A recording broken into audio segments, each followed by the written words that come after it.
Have you ever wondered if we are alone in this universe? Well, let me tell you, the answer is no to that question. And I'm going to show you 4 reasons that explains the existence of extraterrestrials. Number 1. Today, approximately 57% of Americans believe in UFOs. About 15% believe that they have seen a UFO, and 3% claim that they have been abducted by aliens. That is over 5 million people, and that's only in the United States. According to United Nations International Statistics Report on the UFO phenomena, 50 million people globally claim to have seen a UFO. Probably not all the cases might be authentic, but 15 million cases, that's something to take into consideration. When we first hear about alien abductions, it is easy to dismiss the entire idea as crazy or improbable nonsense. However, after doing a little research into the matter, you will find that there is actually a lot of evidence that supports their occurrence. Since the late 1950s, there have literally been millions of claims from people worldwide of being taken by extraterrestrial beings, often on board a craft into some kind of operating room where various invasive medical procedures are carried out. Some key similarities found in the majority of abduction claims include hours of missing time, gaps in memory, mysterious injuries, scars, implants, disorientation, reproductive issues, and other post-traumatic stress symptoms.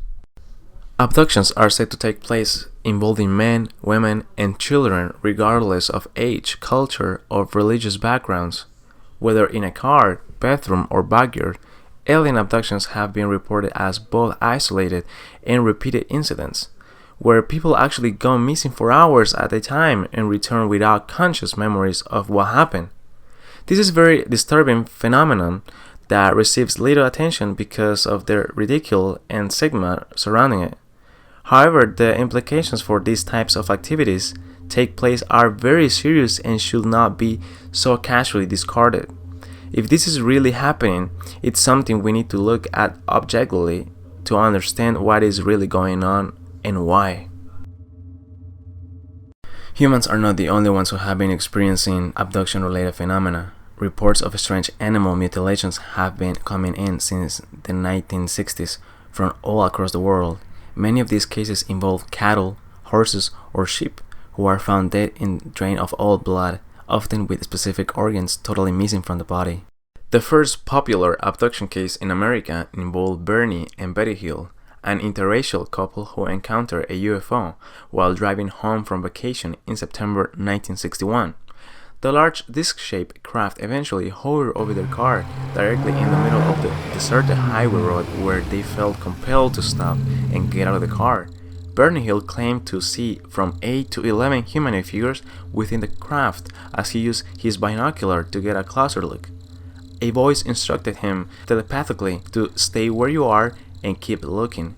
He soon felt that they were going to capture him and his wife, so they began to drive off at high speed.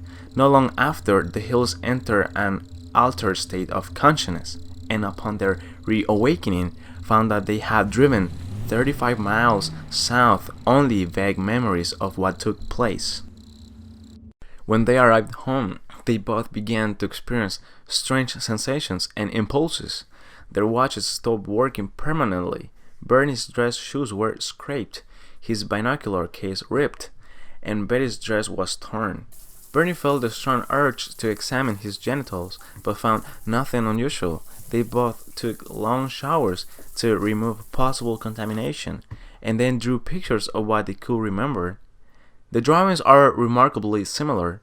The Hills reported their experience to the U.S. Force shortly after, and were eventually interviewed by NICAP, a civilian UFO research group, who confirmed that the Hills were telling the truth to the best of their ability.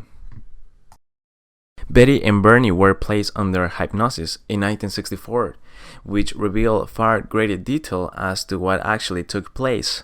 Not long after driving off in a panic, Bernie recalled feeling irresistibly compelled to suddenly pull off the road and drive into the woods.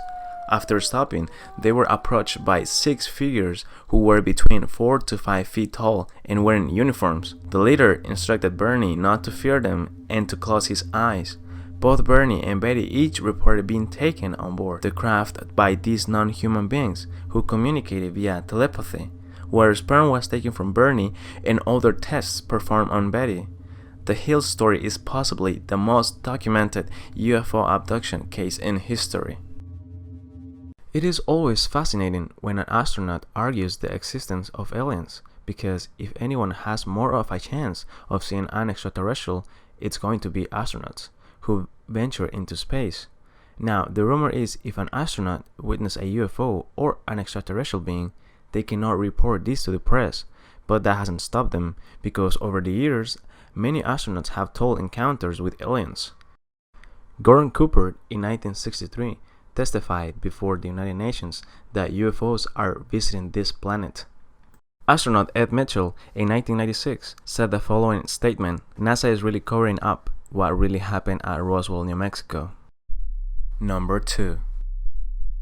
The Bible mentions strange things coming from the sky. Here are a few examples. As I looked, behold, a stormy wind came out of the north, and a great cloud, with brightness around it, and fire flashing forth continually. And in the midst of the fire, as if were gleaming metal, and from the midst of it came the likeness of 4 living creatures. And this was their appearance. They had a human likeness. This sounds just like some aliens coming out of a UFO.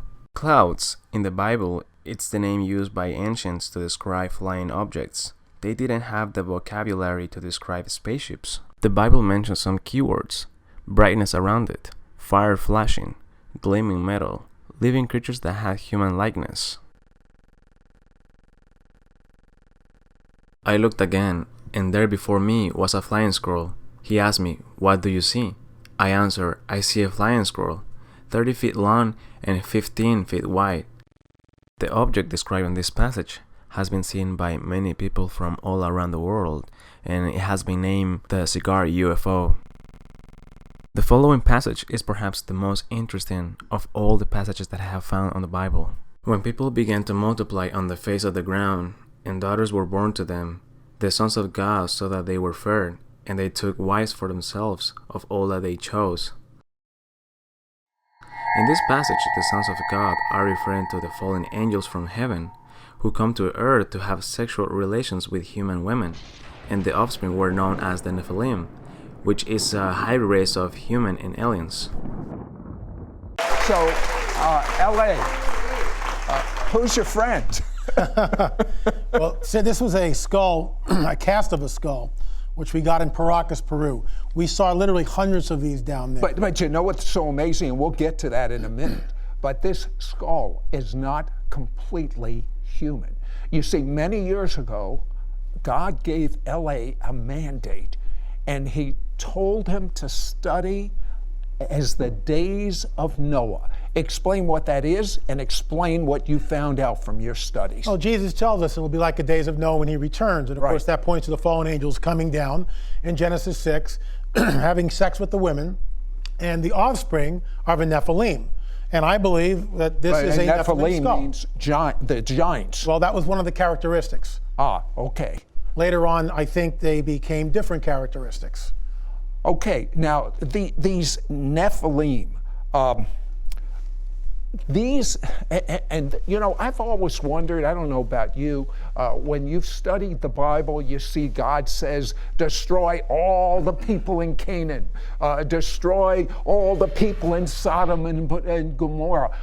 Why would God not have mercy on any of these people? There's a good reason. Explain. Well, the reason simply is this, that we're dealing with a demonic hybrid known as a Nephilim.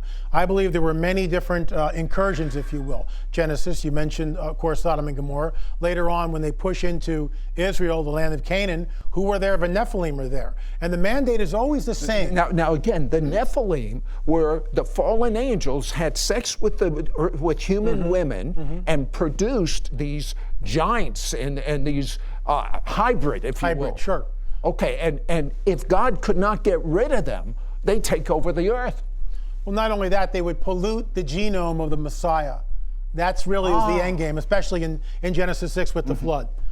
Okay, now you have found some amazing research in newspaper articles from the 1800s and 1900s about these Nephilim. Tell me about it. Well, I believe that they're Nephilim. We know that 150 years ago, as settlers pushed westward, they found burial mounds.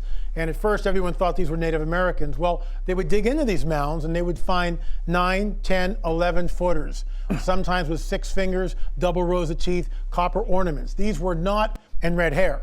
These were not indigenous Native Americans. Then when you talk to a First Nation Native American, they'll tell you that, oh no, there was a race of giants that predated us. They were here when we arrived.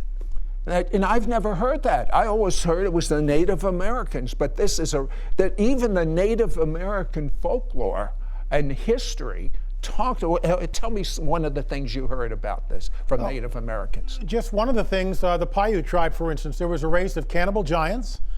They were very large, and the Paiute would fight against these giants.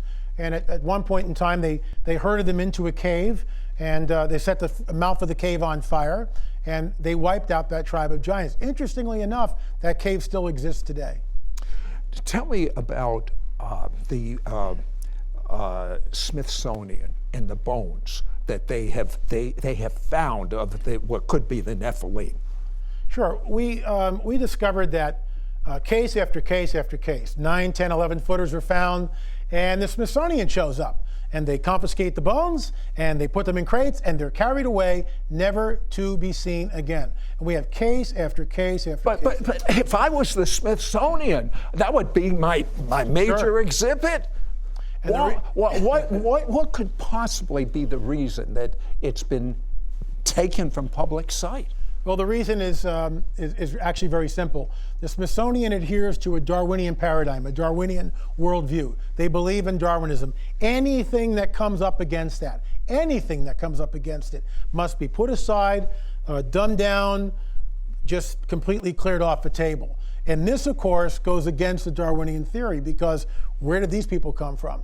It's not the Beringian land bridge, that when the Ice Age and they came across the Bering Strait, that blows that whole theory out of the water. These people came from something else. I believe that the tribes in North America and in South America are the remnants of the Nephilim tribes that Joshua and Caleb pushed out of the Promised Land when they conquered it about 3,500 years ago. But wait a second. If they killed all the population, how could they migrate then to the United States? They didn't kill all the population. It would stand to reason, as they begin to move in to the Promised Land, the giants see what's happening, that the Israelites, first of all, have the power of the Most High God, and they are annihilating all the tribes. So the Amorites, perhaps, and maybe the Perizzites over here, some of these guys go, we got to get out of here. Some flee northward, and we have a trail that we believe follows that. Some flee across the Atlantic Ocean. And the workings of Thor Heyerdahl, for instance, proved that you could sail just on the currents from Egypt and wind up in South America. Some of these bones they're finding show that the people were how tall?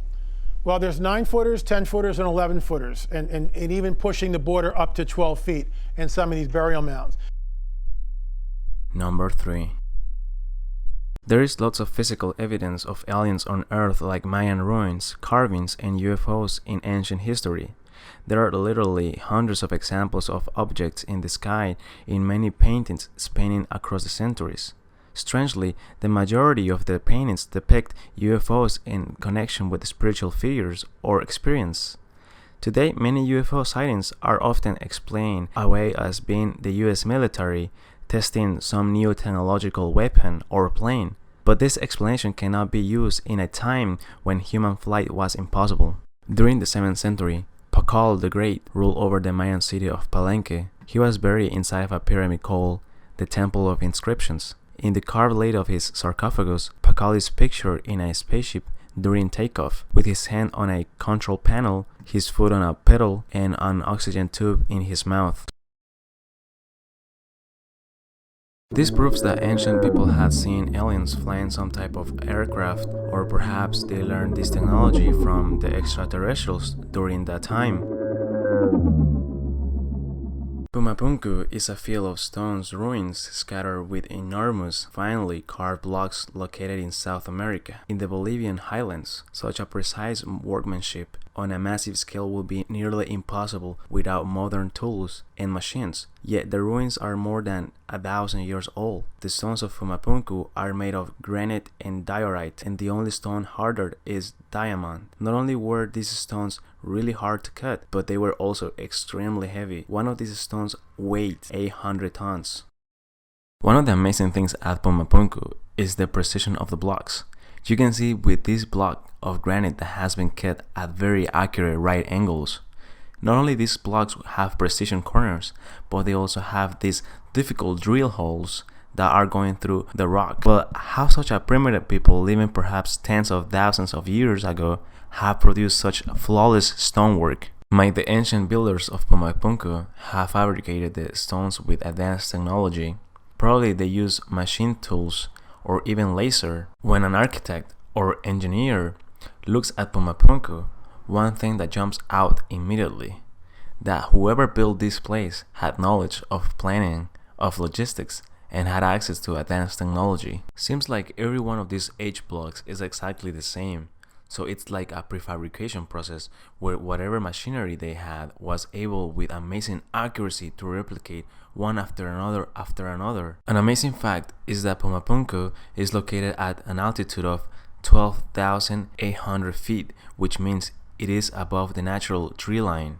No trees ever grew in that area, meaning no trees were cut down in order to use wooden rollers. The wooden roller theory falls by the wayside. To move these stones from their original place and bring it to Pumapunku will require some kind of super technology, levitation and anti-gravity, huge lifting vehicles, something that aliens would have. Number 4. The universe is excessively big to not have life somewhere else besides planet Earth. There has been found a lot of solar systems and planets just like Earth, with about 2 million stars, making it highly unlikely we are the only intelligent creatures in such a vast cosmos. There is much more physical evidence out there, but I just wanted to show you the most interesting footage that I have found. I hope you enjoy it. I'm going to start uploading a little more frequently, so please don't forget to subscribe to my channel so you won't miss anything, and please take a look at my last videos.